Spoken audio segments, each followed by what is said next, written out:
Hi, my name is Buijze, and I'm CTO and founder of Axonic. And we just love events. And today I'm talking about the way to improve the quality of our events so that we don't mesh up our mess, which is a little play with words. Sorry for that.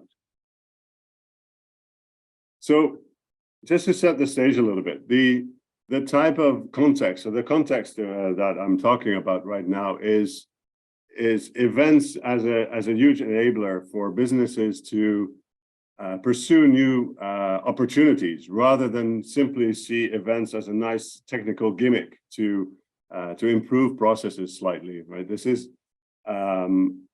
it's not a side effect, right? This is about events as the core of a business opportunity, if you will.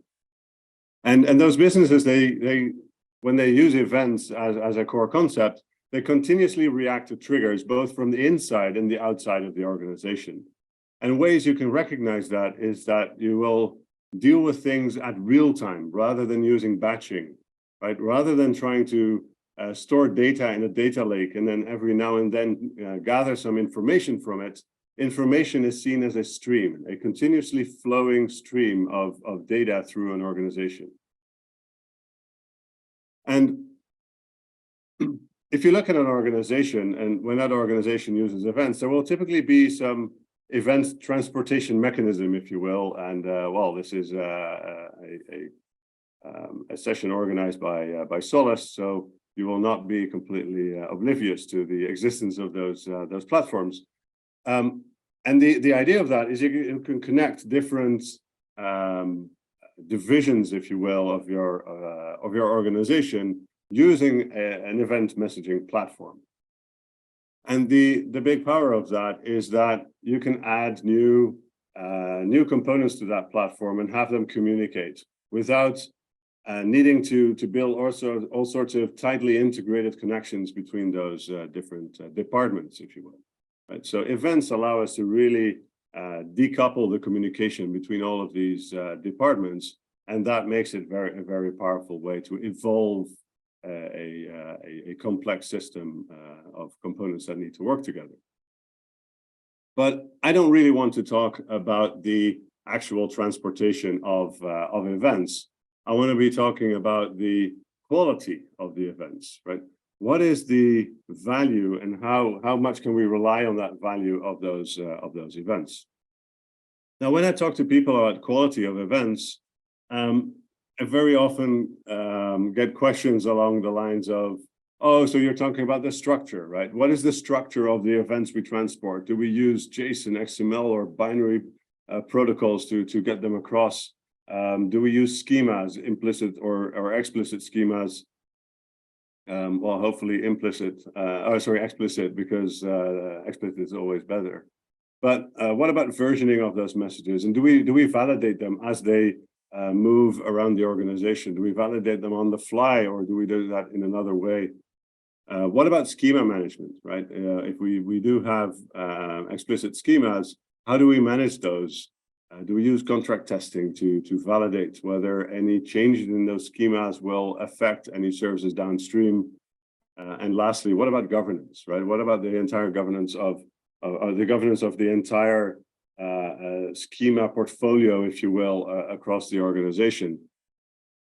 And these are all valid questions, and I actually want to talk about none of those, because to me, this is what I would consider the basic hygiene, if you will, of an organization. If you work in a distributed system, no matter what type of messaging that you use, you have to deal with those, right? And this is just it's just like washing your hands, right? It's not something we should discuss or really talk about. We all know that this just needs to be done, right? What I want to talk about is a slightly different form of quality, and there's a few control questions that I would like to ask, about to validate whether those events have a good quality, and is questions like, can I rely on the events and really nothing else to give me a complete story? Because in the end, the events that are transported between these departments or between systems, they tell a story. And do these events really tell the entire story? Is it a complete story, or do I rely on other sources of information to help me complete that story for me? Right? And is that story that it tells, is it unambiguous? Can we really rely on that story? And does everybody understand, or does everybody get the same story from the same events? And this might look very obvious, right? Having an unambiguous story, but there's examples of organizations suffering from severe downtime in systems because of bugs introduced by misinterpretation of certain fields in those events or in messages in general. So it is quite important. And then when we have this story, what is the reach of that story, right? How valuable is that story beyond the actual departments that started to tell that story, right? So if there's an event stream coming out of a sales system, how useful is that story to other business units, if you will? And then lastly, is also about reach, but not so much about reach within an organization, but about reach in time. So is that story still valuable to know maybe next year, or maybe in 2 years, or maybe even in 10 years from now? And of course, if you're in an audited environment, sometimes you have to capture that story because you will have to be able to reproduce that at any time when the auditors request that from you. But besides that, there's other value as well. And of course, if you think about basic hygiene and being able to store a story for 10 years, you will know that the hygiene has to be really good on it to not have the story become rather unusable in 10 years. So just imagine we have two departments, right? And this is an example of that story of events and how to find out how valuable it is. So imagine we have two departments, and this one department uses a system that has a database, it has a current state, it has information that it currently uses, and it makes decisions based on the information that it has at that moment, right? And as it makes decisions, it may produce an event that it emits to some messaging platform that then notifies the other departments, because the other department listens to particular events in that messaging platform. And that other department then also uses a database or a data store, or it has systems that store information, which is then updated so that it can make its own decisions. Now, what I want you to realize is that every database there, and even the messaging platform in between, they all tell a story. The problem is that the question is, do they really tell the same story? And you might be familiar with the game, a game called Telephone Game, and it is a game that children play, and it's a funny game. You ask the children to cover their ears so they can't hear each other. And then you tell a story to the first child. And then that first kid will then tell the story to the second one, and they pass the story along. And the last one will tell the story out loud again. And then the kids hear the original story, and it's always fun, right? It's big laughter, and everybody thinks, how could that story be transformed so much between these few steps? And it is fun because kids do it. It is not fun when this happens in the bank that manages your funds. Unfortunately, this is exactly what happens in systems. These systems, they tell a story and they pass along that story one system to the next. And in reality, there are numerous situations where bugs are fixed by making some modifications on the state in certain systems, because otherwise the story doesn't match, right? Or the system doesn't behave the way it should. So let me just adjust a certain field in a system or in a database to fix it. Now, when you do that, what does that mean? You've fixed your story in your database, but what about the story you've already told to the next system, right? Are you going to update that? Are you going to to send out events that correct maybe that story? Are you even able to, right? So it becomes very tricky at that point to make corrections on those different stories that went through our business. So we really should be looking at how can we make sure that the story we tell becomes reliable? How can we for 100% rely on that story? Now, the process that I was just showing is basically where we have two services or two departments, if you will, and service A, as it does things, and it doesn't really matter what it does, it starts to emit an event, and we can put that event on a place that stores it, right? We can remember that story very explicitly, and then service B can consume those events whenever it wants. Right. I mean, the story is available for it to read. It can read it at real time. It can go back in time. It can move forward, etc. And this process may look very familiar to you, and it's called event streaming, right? And event streaming is a very nice way for systems to communicate, because while you store the events in the middle for a certain period of time, it gives those other services the capability to catch up if they've been offline for a little bit. They can replay certain events if they have new insights, etc. But I want to have a look at what those stories look like right now. Right? In this picture on the left, you will see what actually happened, and on the right, you would have it's a very simplified example, obviously. But on the right, you would have the information that a system would store.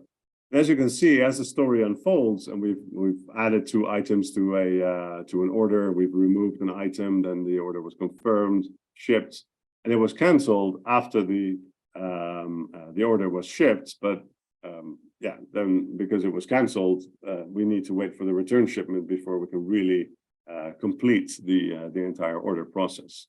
So a lot of things happened on the left. But what we store is typically the current state, right? We don't really store the entire story. We just have the current situation of that particular order. And the story on the right is quite different from the story on the left. It's not an outright lie, right? It's not a wrong story, but it's not the right story either. So they're separate stories. But the value is on the left and not really on the right, right? The story that provides value to a business in many different ways is here on the left. But what we're dealing with is what we've got on the right.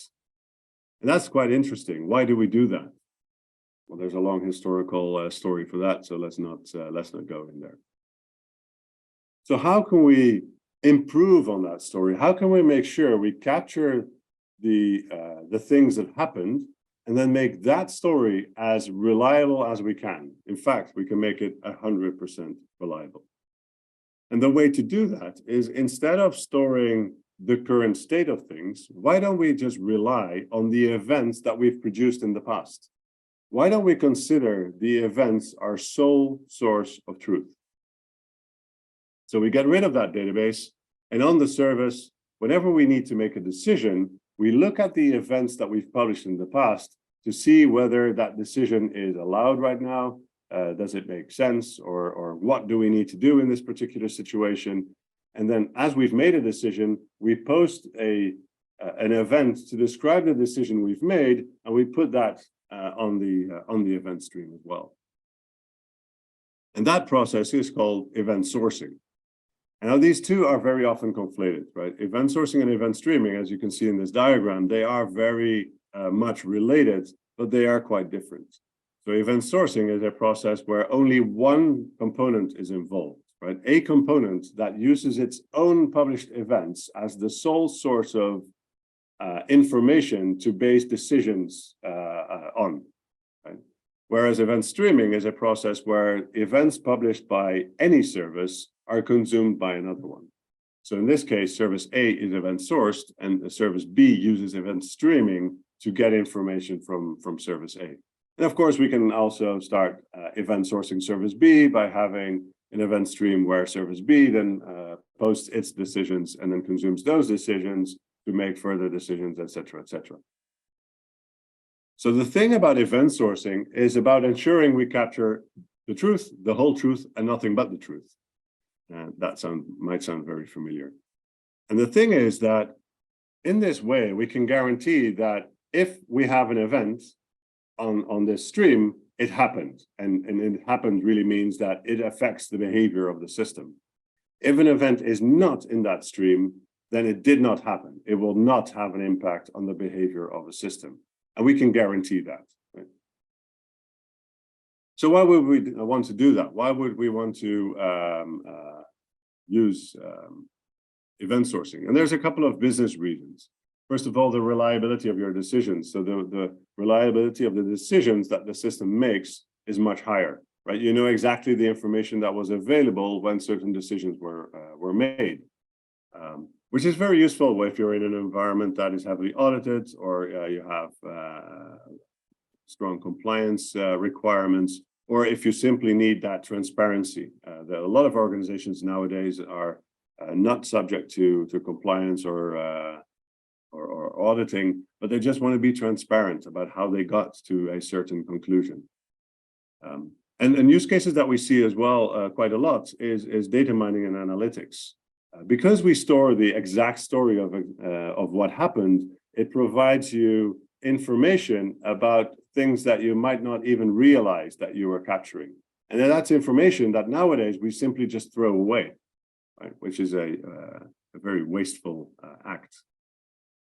So it allows us to evolve systems as well, to add new features, because the only thing that will never change in the system is actually what happened. Right? Anything else, the way we represent the current state or the information we would need to capture, everything changes. But what happened, happened. That's the only thing that does not change. So if we store that, if we just work with that, from there we can do, well, anything we want, theoretically. And we've also seen that event sourcing is a very nice way for systems to integrate using that event streaming, because you produce this very reliable and guaranteed to be complete event stream. Now, besides that, there's also a bunch of technical reasons, and I don't want to go through all of the details, but I do actually like the very last one a lot, which is dealing with complexity. The environment in which we need to build our software is increasingly complex, right? So if the software that we use to then help us automate or support these processes in those domains is also very complex, then we add complexity on complexity. And at some point, the human brain will just not be enough anymore to deal with that. And the human brain is actually very event-driven. The way we think about the things that happened in our lives, the way we make decisions is all based on memories of things that happened in the past. I've done this once and it didn't work for me again. So as soon as I see patterns of things that are happening right now that match the things that happened in the past, that will drive my decisions. But for some reason in software engineering, we've taught ourselves to translate everything that happens into state and then translate that state again into some useful information to start making decisions. And that adds a lot of complexity that our poor human brain has to deal with. So let's go back to these different departments and different integrations of these systems. Now, all of these departments will have systems to support the activities within that department in our enterprise, right? And some of those systems may be, some of those departments might be supported by a big single system that can do everything. Some of them will have different systems. Some might even be microservices based, very small single responsibility kind of systems. In some environments, we might just have a magic black box and we don't really know what goes on there. So we have different systems. And I want to zoom into one of those systems and see what happens in terms of communication. Now, if we dive into the details of a single department, if you will, and the communication that happens between systems in that department, we typically see that there's fine-grained communication. right? This is a single department that has a shared responsibility within an organization, and they will want to talk about all the nitty-gritty details of that particular process that they are responsible for. But when they communicate to other departments, typically that communication is much more coarse-grained, right? There's not every single thing that happens within a department is relevant to all of the other departments. And I want to have a look at the type of communication. So why do components communicate? And we've been talking about events a lot, or I've been talking about events a lot, and events are a very powerful form of communication, but they are not the only one. Right? So there's actually 3 reasons why any component or any system would want to communicate to another system. And one of them is to notify other systems that something has happened. And that is the great use case for an event. But there's also a situation where a system wants another system to actually do something, right? There's an instruction to that system to perform an action that will change the state of the system as a whole, right? So we want to trigger a side effect. Something needs to happen. And that is what we would call a command. And the other one is sometimes systems have a need for information to make a certain decision, but they don't own the information themselves. So they would send a query, what we call it, to another system to gather that information. Right? And those are 3 different types of messages that, if you will, different forms of communication. And the way we need to route these messages to these different systems are different. Right? Events do not have a reply. Events are just a notification. They're broadcast. They're published. Commands typically do have a reply. You want to get an acknowledgement that this side effect did or did not happen. And in a query, obviously, it is all about the reply. So events and messages are not the same thing, right? While events are messages, there are more than events as types of messages. And what we should be doing, if we look at this fine-grained communication and coarse-grained communication, what we see is coarse-grained communication is mostly events, right? We just want to inform other departments that, hey, we've made a decision. So what you see in that interdepartmental communication is that you have this publish subscribe style communication the most, right? But in the within the department, we will have much more fine-grained communication, typically with the need for those commands, events, and queries. And we should be using the tools in those different areas, and these are just random, quote unquote, examples of tools. We should be using tools that complement each other and can really focus on that one area that they're really good at, and make sure that the story that is produced by these components is reliable enough to be told throughout the organization. So as we're getting up on time, here's a little recap of the presentation. So it is very important to consider events as a core messaging element, right? To make streams more reliable, right? More reliable for yourself in the future, but also more reliable for other departments. Because reliable event streams, they provide for reliable integration, and they will provide valuable answers, even to questions that you did not realize you had yet. And streams tell a story that might be worth remembering. So pick the right tools to help you remember that story. Thank you.